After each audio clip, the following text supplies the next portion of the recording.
Hi, everyone. Welcome to another Clean Machine Live. My name is Geoff Palmer. I'm the CEO and founder of Clean Machine. This video is for informational and educational purposes only and is not intended to diagnose, treat, cure, or prevent any disease. Okay, talking about omega-3s and which ones are better, because there's a lot of confusion out there about omega-3s. There's a lot of misunderstanding. And there's a lot of old science which made some assumptions that the new research is showing, hey, we got it wrong. So I'm gonna talk about those because a very interesting article just came up, which kind of set the whole conversation about, hey, everybody thinking that human beings need to get preformed EPA and DHA, which is not the truth at all. They are not essential. EPA and DHA are non-essential fatty acids. Why? Okay, so essential fatty acids, there are only two, omega-3, ALA, and omega-6, LA, or linoleic acid. Okay, linoleic acid. All right. So the only essential omega-3 is ALA, because our body can take ALA and convert it into all of the rest of the forms, including EPA and DHA. And most people think ALA, EPA, and DHA are the only forms, and that's not the case either. ALA actually converts to SDA, then ETA, then EPA, then DPA, and then DHA. So there's actually 6 different forms total that our body actually utilizes for different purposes in the body. Okay. So we have 6 forms. ALA can convert to all of them, but it's unidirectional in the conversion rate.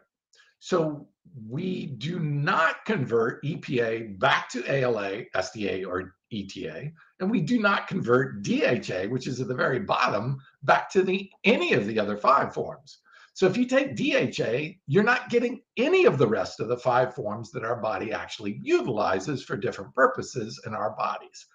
And if you take EPA, you're not getting the top 3, ALA, SDA, and ETA. Now, do those top 3 have any functions in the body? Are they important? Yes.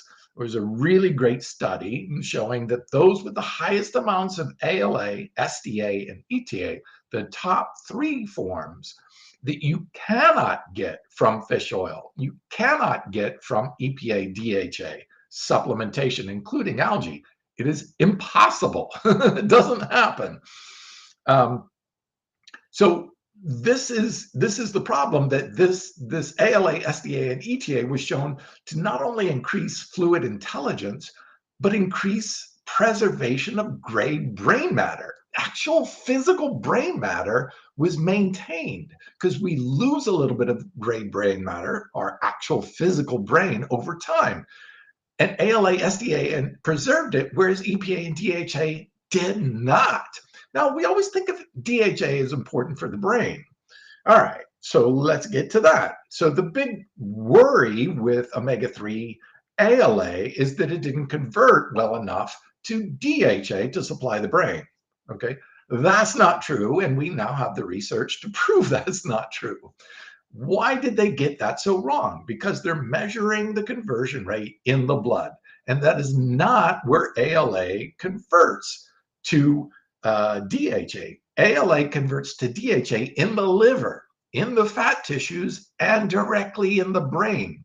So the only way that you'd be able to measure that is actually take biopsies of the liver, biopsies of the brain. I don't think that's a good idea. Most people don't want a chunk of their brain taken out to examine it to see how much ALA is being converted. But we can use a different method, carbon isotope. It's kind of a tracing method. It's a method to see how much ALA is actually converted to DHA. And now we know that up to 47 times more ALA is converted to DHA out of the bloodstream. Why does the body choose to do that? Because DHA can be potentially harmful in the bloodstream. The bloodstream does not want DHA in it, and I'll explain that to you first. But okay, so that's this whole basis of why people are looking to algae to get EPA and DHA in their preformed state. This is formed outside of the body instead of letting the body form its own. That's endogenous EPA and endogenous DHA. So we do need them, but our body can make them from plant-based ALA, but it'll make that DHA safely out of the bloodstream, in the liver, brain, and fat tissues. That way it keeps it intentionally out of the bloodstream. Now, the omega-3 index measures DHA in the bloodstream.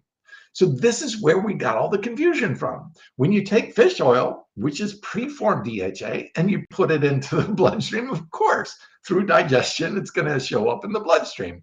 But that's not where the DHA needs to be. The DHA needs to be in the brain or in fat tissues, or it needs to be taken to the liver and converted into a form called LPC DHA that can actually cross the blood-brain barrier and get to the brain. All right, so ALA goes directly to the liver, is converted to LPC, and then goes to the brain. Or ALA can go actually directly to the brain and be converted to DHA right inside the brain.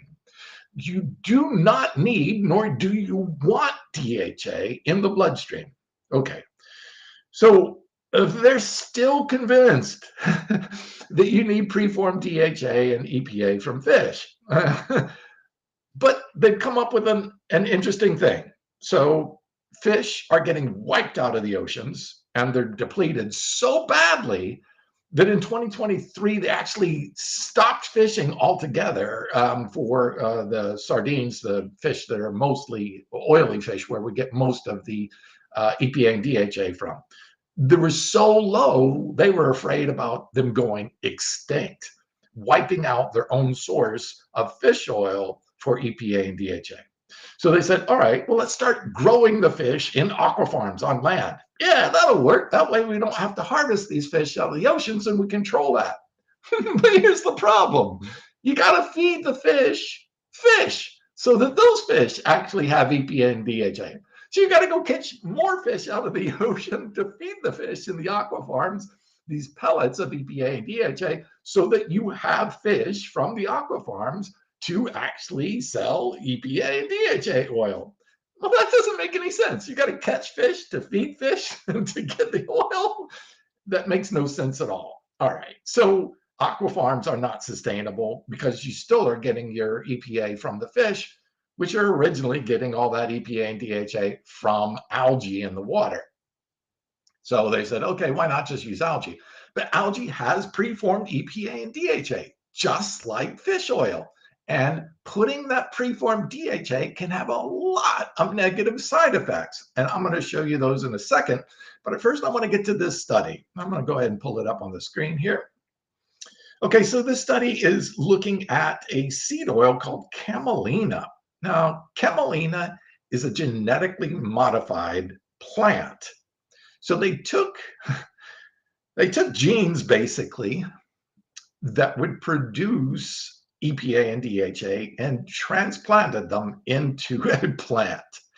That's right. So they forced a plant that would normally only produce ALA, maybe even GLA, and made that plant through genetic modification produce DHA and EPA.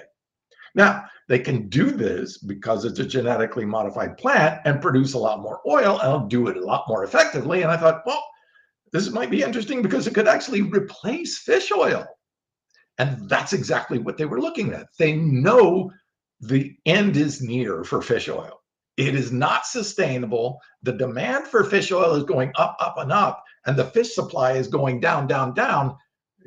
Do the math. You can't have your supply going down, down, down with your demand going up, up, up without having to meet something in between. You're eventually going to either run out of fish or you're going to have to move to a different marketplace. So they're looking for, these fish oil companies are looking for ways to either grow algae or to grow a plant crop that can produce EPA and DHA, preformed EPA and DHA, to be just like fish. I'm like, oh no, wait a minute. The plants had it right to begin with, but instead we're trying to mimic the bad way, which is preformed EPA and DHA, instead of letting it go. And all of this is based on this false assumption that ALA does not convert sufficiently to EPA and DHA when we know that's not true because we were just looking in the wrong place for the conversion. We were looking in the blood. That's blood studies. It's called the Omega-3 index, where they actually draw blood and see how much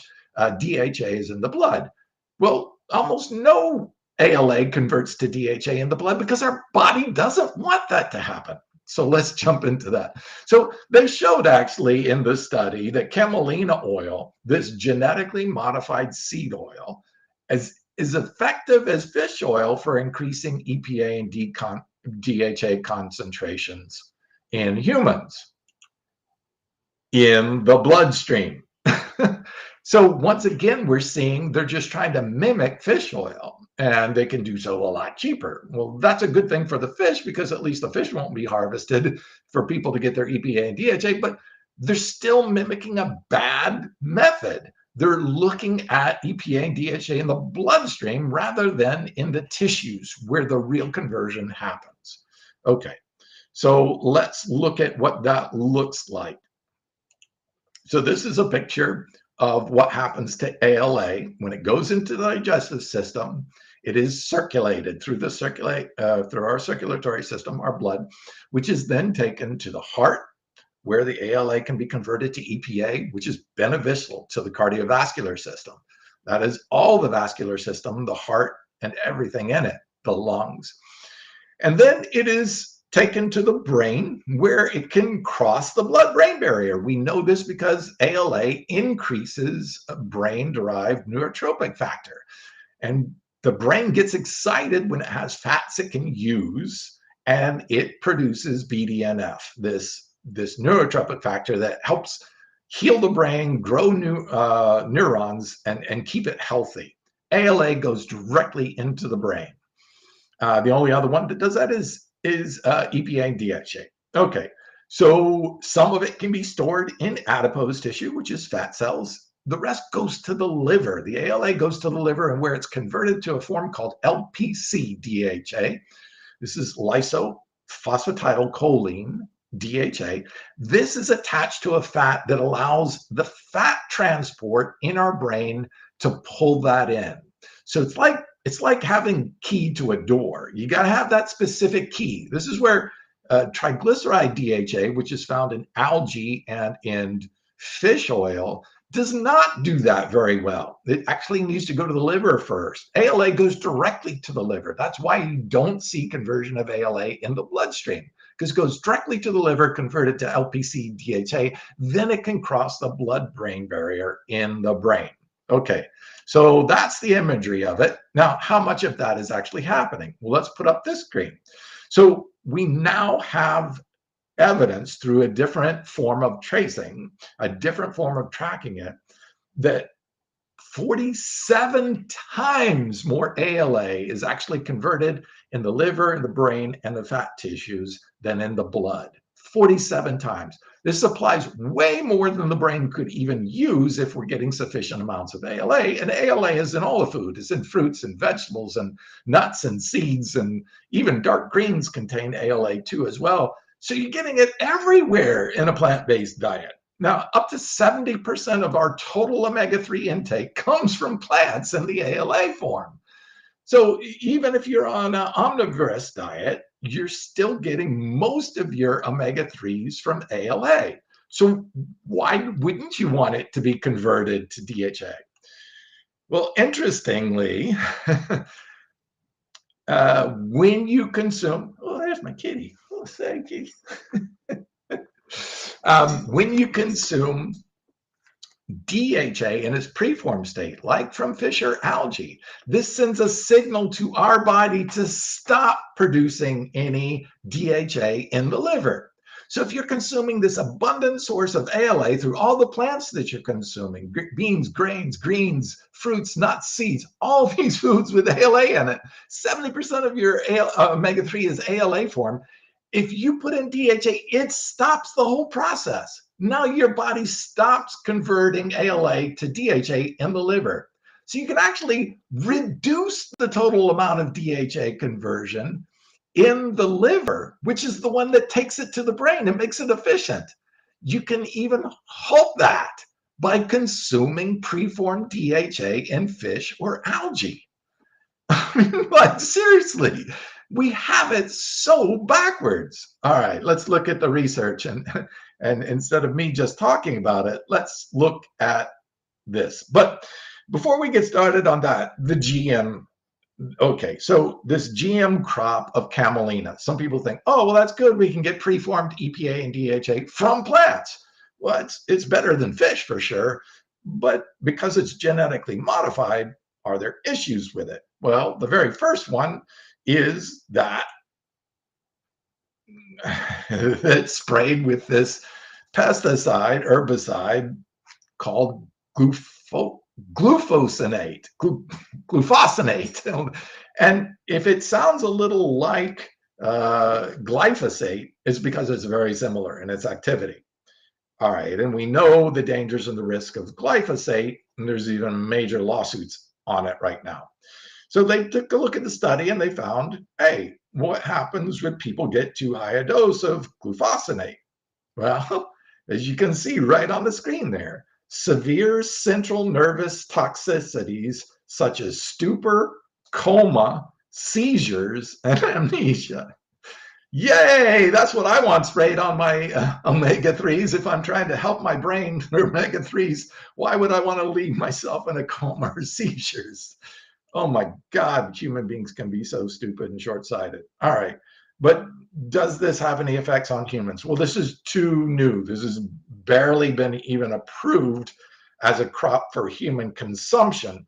So they started testing it on insects, butterflies, to be a matter of fact. So here's the study on butterflies. I'll put it on the screen. And they said, all right, well, they need some omega-3s. What if we gave them this camelina seed oil, right? These genetically modified camelina seed oil that produces preformed EPA and DHA. What effects would they have on these cabbage white butterflies? So they watched them for a couple of generations. And even though they didn't increase their mortality rate, after a couple of generations, they saw that the larval diets resulted in progressively heavier and heavier adults. Smacks of metabolic syndrome to me, with Americans getting heavier and heavier and obesity at epidemic levels. That's a red flag. But even more concerning was the next part of this sentence: smaller wings and higher frequency of wing deformations. So this is what they call a morphogenetic effect. It's changing and altering the genes. Yikes. Okay, this is insects. So you can say, hey, Geoff, that's just bugs. That doesn't relate to human beings. True. But this is a really big red flag. And I hope they don't gloss over this study saying, hey, wait, if it's making deformations, genetic deformations in insects, what could it potentially be doing to human beings? Scary. Okay, let's move on. This study is how DHA affects the cardiovascular system in those with diabetes. Boom. DHA increases LDL cholesterol, the bad cholesterol. EPA lowers LDL cholesterol. EPA and statins together improved endothelial function. That's the health of your arteries and blood vessels. DHA did not. EPA can protect against HDL oxidation. Oxidation is what gets into oxidized cholesterol, gets into the arteries and becomes gummy, and that's what forms plaques. DHA actually inhibited that ability to prevent the oxidation, basically allowing, when you have DHA in the bloodstream, it not only increases the LDL cholesterol, but it allows it to oxidize, which then can form plaques. It's like the double whammy. You're increasing it with DHA from fish or algae and making it more susceptible to oxidation, which can then form the plaques that cause heart attacks, strokes. Okay, that's one study though, right? And that's done in diabetics. I get it. So let's look at more. This one is LDL cholesterol raising effect of low dose DHA in middle-aged men and women. So this is looking at both men and women. So this is great. And here's their conclusion. Just 700 milligrams of DHA, low dose DHA, increased LDL cholesterol by 7%. Oh my God, why on earth would you do that? And it's the DHA in the bloodstream that's increasing it. See, if you let the body convert it safely in the tissues, in the brain, in the liver, in the fat stores, it's not in the bloodstream raising LDL cholesterol, which can lead to cardiovascular diseases. Okay, but does it really lead to cardiovascular diseases? So let's bring up the next study. This is a 2013 study on the effects of omega-3 fatty acids on markers of cardiovascular disease risk. Now, this is a systematic review, so it's taking a meta-analysis of 21 different studies. Let's look at what they found. So this meta-analysis of 21 different studies, fish oil supplementation was associated with an average 6 milligrams per deciliter increase in LDL cholesterol. Why on earth would you take something that increases your risk for cardiovascular disease, much less all the rest of the diseases? But it just goes on. There's study after study showing this. A 2021 study, higher DHA levels lower the protective impact of EPA. So not only is it causing more LDL, causing more oxidized LDL, which then can lead to plaques, it's actually blocking the benefits of EPA.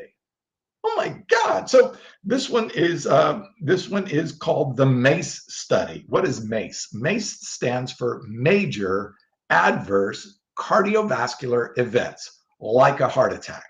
Okay, that's a major adverse cardiovascular events, or MACE. Okay, so let's look at what they found. Higher EPA levels, but not DHA, was associated with reductions in MACE, major adverse cardiovascular events. So EPA, which ALA converts to very readily, we get abundant amount of EPA conversion from ALA in the bloodstream because it helps with our cardiovascular system. Higher EPA actually helps with that. ALA converts readily to EPA and helps with our cardiovascular system. And look at that sentence next. When combined with EPA, higher DHA blunts the benefits of EPA. DHA, when you take preformed EPA, a DHA from fish or algae, you're actually blocking the health benefits, the cardiovascular benefits that ALA and EPA provide. Wow, oh my God. It's not only delivering negative effects, it's blocking good effects of ALA and EPA. This is why our body, when it takes ALA, does not convert ALA to DHA in the bloodstream. It's trying to keep DHA out of the bloodstream so that it doesn't cause these negative effects, so that it doesn't interfere with the positive health benefits, the positive cardiovascular benefits of EPA and ALA. That just goes on and on. You can see this 2024 study that regular use of fish oil supplements and cardiovascular disease. Okay, what did they find? Regular use of fish oil supplements might be a risk factor for atrial fibrillation and stroke in the general population. Now, this study was very recent, got a little press, and GOED, the global organization of EPA and DHA, said, oh, but that's just one study. They know for sure it's not one study. We've had study after study after study. 12 studies have all found that fish oil increases atrial fibrillation. What is atrial fibrillation? AFib, as it's known for short. AFib is arrhythmia, where the heart beats oddly and irregularly. And it's like, okay, so what if your heart beats a little weird? Studies have shown that those people who have AFib have up to a 69%, 63% increased risk for a heart attack. Now that is important. Okay, so When Goad said, oh, but that was just one study. Okay, well, let's look at the other studies then. Effect of long-term marine, that is fish or krill or any of the other things that come out of the ocean, including algae, marine fatty acids, and the risk of atrial fibrillation. Now, this is a systematic review and meta-analysis. So this is looking at actually 5 different studies, all showing the exact same effect. And here's the results. In the meta-analysis, the use of omega-3s from fish or algae was associated with an increased risk of atrial fibrillation. Now, that showed a 25% increased risk, and that's out of 5 different studies. It gets worse, though. They said when you increase the amount to 1 gram of DHA, you got a 49%. So it doubled the risk of AFib. Now, when you have what's called stratified by dose, which means if you take this much, it's bad, but if you take this much, it's even worse. You can see the negative effect of the DHA itself in creating atrial fibrillation. Now, if you've got a 50% increase in atrial fibrillation by taking high dose omega DHA, remember, that's 1 gram per day. So if you're taking fish oil and then you're eating fish and then you're eating, some other foods that have preformed DHA, like something algae or fish or eggs or whatever, now you've really magnified the dose. So you're leaning more to that 49% increased risk of AFib. That's horrible. A 49% increased risk of getting AFib. So that means you have a 1 in 2 chance of getting AFib, and then 63% chance of increased risk of heart attack from AFib. My God, why are we not talking about the risks of fish oil here when we have multiple meta-analysis studies? Okay, that's the bad news on DHA, but this shows you that we do not need DHA, and our body does not want to convert DHA in the bloodstream. This is why our body keeps DHA out of the bloodstream. Okay, so let's take a look at the next study. Alpha-linoleic acid, or ALA, conversion to longer chain benefits, the benefits in human beings. Okay. Inclusion, this is an interesting thing because it said when you included DHA, it dramatically reduces the accumulation of DHA, including a 40% reduction in the brain and the liver. You heard that right. Inclusion of dietary DHA reduces by 40% DHA accumulation in the brain and the liver. This is a negative feedback loop. All right. Since our body normally, if we were on a healthy plant-based diet, would only have a small fraction of DHA in the bloodstream, once we artificially, by putting fish oil or algae into the bloodstream, dramatically raises it, it sets off an alarm system for our body saying, oh my God, we've got way too much DHA circulating in our bloodstream. Let's cut off the internal mechanisms. The production in the liver, which supplies the brain, the production in the brain, the production in the fatty tissue acids, and you have a 40% reduction in the brain and the liver. You're going backwards by taking preformed DHA. By putting this preformed DHA into the bloodstream, you are sending the wrong message to the body, thinking it needs to shut down its own production. Oh my God, it's interesting why you do not want DHA in the bloodstream. All those things on AFib, do you see how DHA negatively impacts the heart? It's because the heart actually has no capacity to convert ALA to DHA. The heart does not want DHA anywhere near it, because when you do increase DHA, you increase the risk for messing up the rhythm of the heart. Oh my God, it's so clear. It's right here. This is science. This is not me talking. Yes, if you put DHA into the bloodstream, it gets into the heart. And that's what causes the AFib. The heart has no capacity to convert ALA, and it does not want to convert ALA to DHA because it can increase LDL cholesterol, because it can increase atrial fibrillation. This is what we're missing. Why is this not being talked about? That people are thinking, I have to take my DHA from fish, I have to take my DHA from algae, when just the opposite is true. The body doesn't want it in the bloodstream. It does, and when you do that, you increase your risk for major cardiovascular events. You increase your risk for AFib. This is horrible. This is the fish oil industry pushing this narrative by using the omega-3 blood test to show artificial amounts of DHA in the bloodstream where the body does not want it. It can be dangerous there. So this study goes on to say the primary organ for conversion of ALA is the liver, because that's where it's converted to LPC-DHA, which then can get into the brain. Okay, the study actually goes on to say 1,200 milligrams per day of ALA would result in the brain itself producing enough DHA to supply itself. That's just the conversion that's happening in the brain, and it's only a little bit. So when you look at the actual liver production, which is much higher, there's 6 to 10 times more ALA being converted in the liver. This means this production of DHA between the brain and the liver alone is 30 times the amount required for the brain. So you've been sold a bill of goods thinking, oh, ALA doesn't convert to DHA well enough, so you have to take our product, fish oil or algae oil, when actually exactly opposite is true.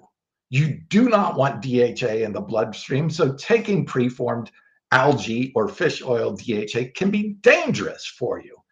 And you don't need it. 30 times, up to 47 times. I'm going to show you this graphic again because this is amazing. We now know through carbon isotope tracing. This is actually, when our body converts ALA to DHA, it leaves a carbon fingerprint, basically. And we can trace that fingerprint to see how much DHA is being converted. I'll actually remove that so you can see there. Now you can see that only a tiny bit, that like yellow there, is only 0.2 percent conversion happens in the bloodstream, in the serum, the bloodstream. That's exactly what the body wants. It only needs a tiny bit for the blood.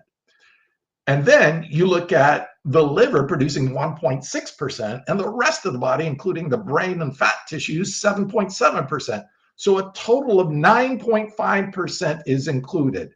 Now, if you looked only in the blood, that 0.2%, you'd say, oh my God, this is not enough for the brain.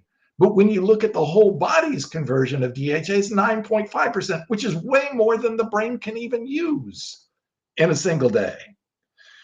So how did we get this so wrong? Because we've entrusted people who are selling us EPA and DHA and using a bogus, false omega-3 blood test to try to convince and scare people into buying their product.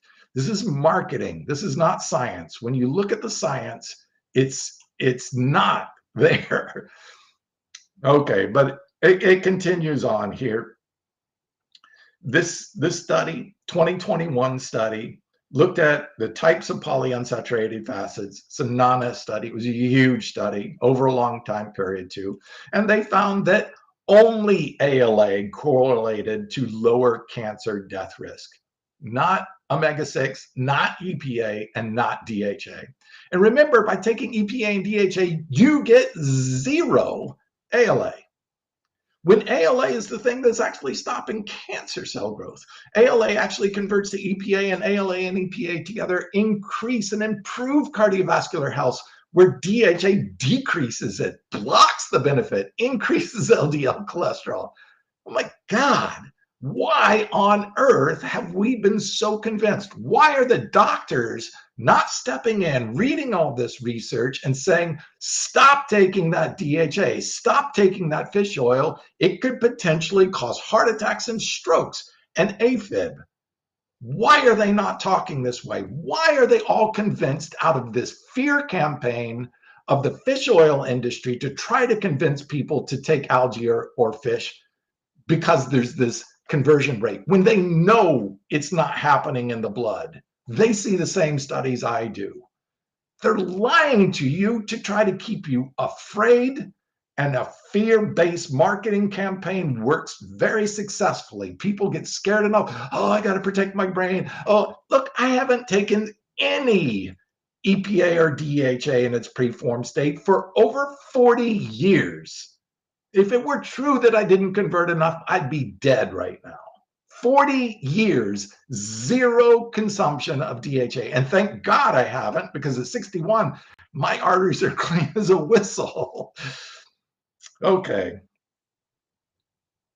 This one shows that ALA exerted a protective benefit against metabolic syndrome. Metabolic syndrome includes hypertension, diabetes. EPA and DHA has zero effect. So ALA that you're getting from plants helped reduce your risk for diabetes and hypertension, where EPA and DHA did not. And you can't even get ALA by taking EPA or DHA. You can't get ALA from taking fish oil, EPA or DHA. Oh, and it just goes on and on. The benefits of ALA improved above and beyond EPA and DHA. This one showed that when you took ALA, you got benefits if you were low in DHA, but even when people had high levels of omega-3 from other sources like fish oil or algae, and then they ate more ALA, they even saw above and beyond health benefits. So the ALA is more effective and more efficient at helping the body in cardiovascular states than both EPA and DHA put together. You get benefits by taking the ALA even above and beyond the EPA and DHA. So why would you settle for downstream metabolites? They don't supply all 6 forms when you can start with ALA and get all 6 forms. Get all the DHA that you need to the brain and get all the health benefits, not just the benefits that were coming from lower downstream conversion rates. Well, when I see the study on camelina oil and saying, oh, now they've forced a plant to start producing preformed EPA and DHA, I said, I got to get a video out there to warn people. They're still trying to convince you that you need preformed EPA and DHA, and you do not.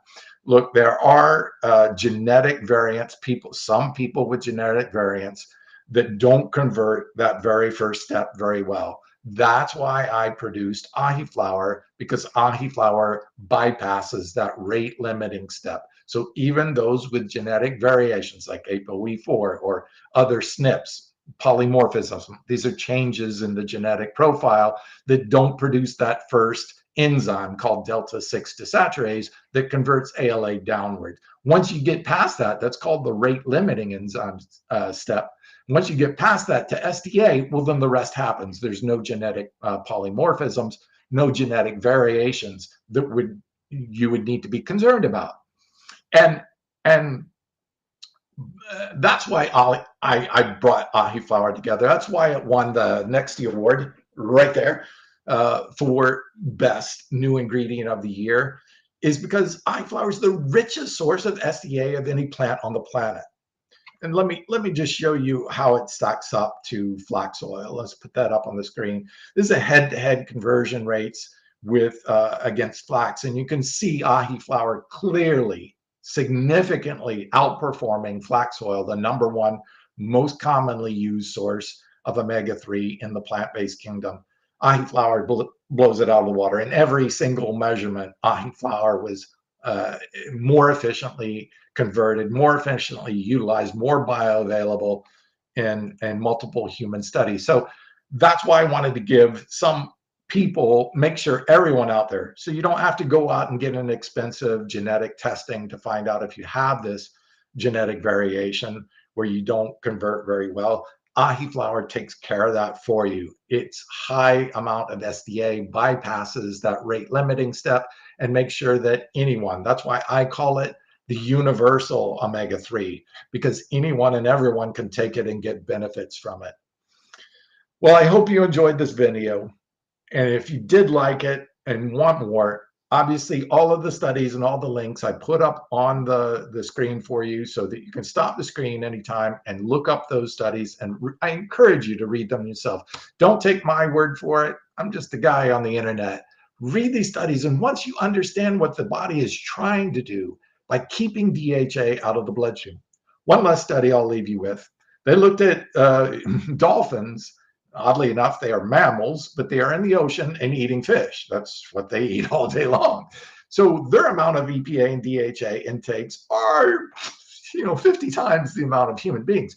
But they looked at the omega-3 blood test and they found how much DHA is in dolphins, even though they're eating 16 times more DHA than the average human being. And they found that the DHA levels were about the same. Actually, dolphins had a little bit lower DHA in their bloodstream because the dolphins, because they eat so much fish with preformed DHA, their bodies had produced a very efficient system for quickly getting that DHA out of the bloodstream. Humans don't have that. So our DHA accumulates in our bloodstream. Our red blood cells soak up DHA once you get it into the bloodstream. So it actually hangs out for even longer, where it can do more potential damage. All right, so we're seeing now that the body does not want preformed DHA. It has a beautiful system for making sure that the ALA that we get from plants does not convert in our bloodstream and does so safely in the liver, in the brain, and in the fat tissues to keep it away from the heart, to keep it out of the bloodstream where it can lead to cardiovascular disease states that has been shown over and over and over in the research.